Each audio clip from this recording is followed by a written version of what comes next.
Assalamualaikum warahmatullahi wabarakatuh.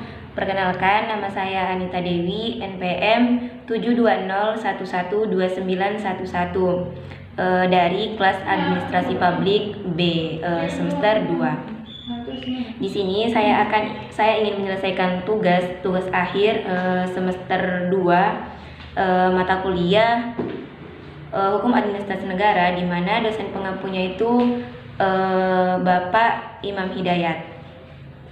Nah, adapun judul yang saya angkat sekarang yaitu mengenai sumber hukum administrasi negara. Nah, sumber-sumber hukum administrasi negara itu bisa dipahami secara beragam atau berbeda-beda. Akan tetapi, secara umum, sumber hukum administrasi negara diartikan sebagai segala sesuatu yang dapat menimbulkan aturan hukum serta tempat ditemukannya aturan-aturan hukum. Nah, mengenai sumber hukum administrasi negara itu sendiri itu terbagi menjadi dua. Yang pertama ada sumber hukum material dan ada sumber hukum formal. Di mana sumber hukum material ini merupakan faktor-faktor masyarakat yang bisa mempengaruhi atau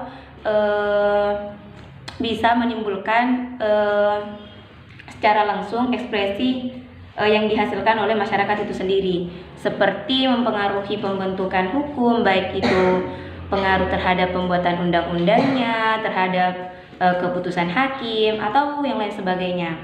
Atau juga faktor-faktor ini mempengaruhi isi atau aturan-aturan yang ada dalam hukum itu sendiri, seperti misalnya sumber hukum historis, sumber hukum sosiologis, ataupun sumber hukum fisiologis.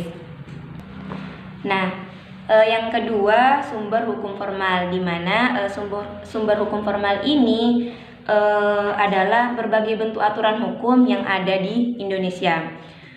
Sumber hukum formal juga diartikan sebagai tempat atau sumber dari mana suatu peraturan itu memperoleh kekuatan. Nah, ini berkaitan dengan bentuk atau cara yang menyebabkan peraturan hukum formal itu berlaku. Nah, adapun sumber hukum administrasi negara dalam arti formal ini terdiri dari peraturan perundang-undangan, praktik administrasi negara ataupun hukum yang tidak tertulis ataupun jurisprudensi.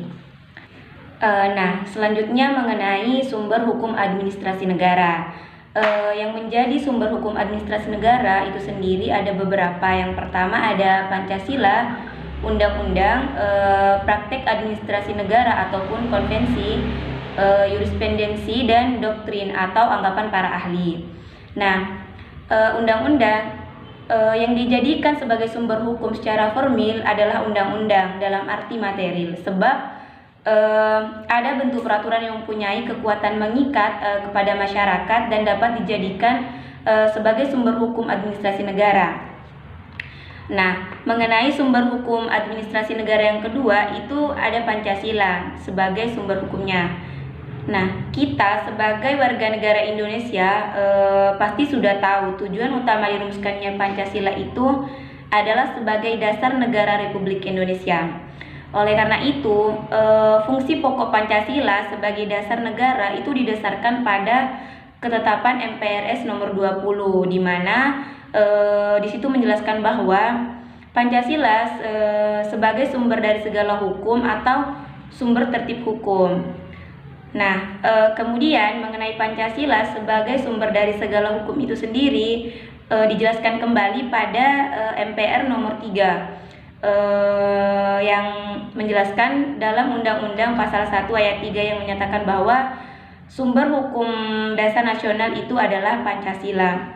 Nah, dengan terbentuknya Undang-Undang Nomor 10 Tahun 2004 itu menyatakan tentang pembentukan peraturan perundang-undangan sebagaimana yang termuat dalam Pasal 2 Undang-Undang Nomor 10 Tahun 2004, di mana Pancasila merupakan sumber dari segala sumber hukum negara. Nah, di situ juga dengan tegas menyebutkan bahwa Pancasila sebagai sumber dari segala sumber hukum. Nah, menempatkan Pancasila sebagai sumber dari segala hukum adalah sesuai dengan pembukaan Undang-Undang 1945 yang menempatkan Pancasila sebagai dasar ideologi negara serta sekaligus dasar filosofis bangsa dan negara. Nah, sehingga setiap materi, setiap peraturan apapun itu tidak boleh bertentangan dengan nilai-nilai yang terkandung dalam Pancasila ataupun undang-undang.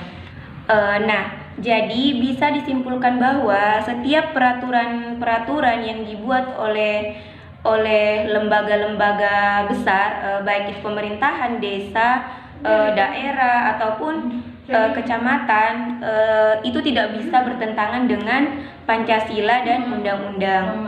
Baik itu peraturan sekolah, peraturan kampus, universitas misalnya, seperti misalnya untuk tidak mencontek, itu juga termasuk dalam peraturan yang sudah ditetapkan.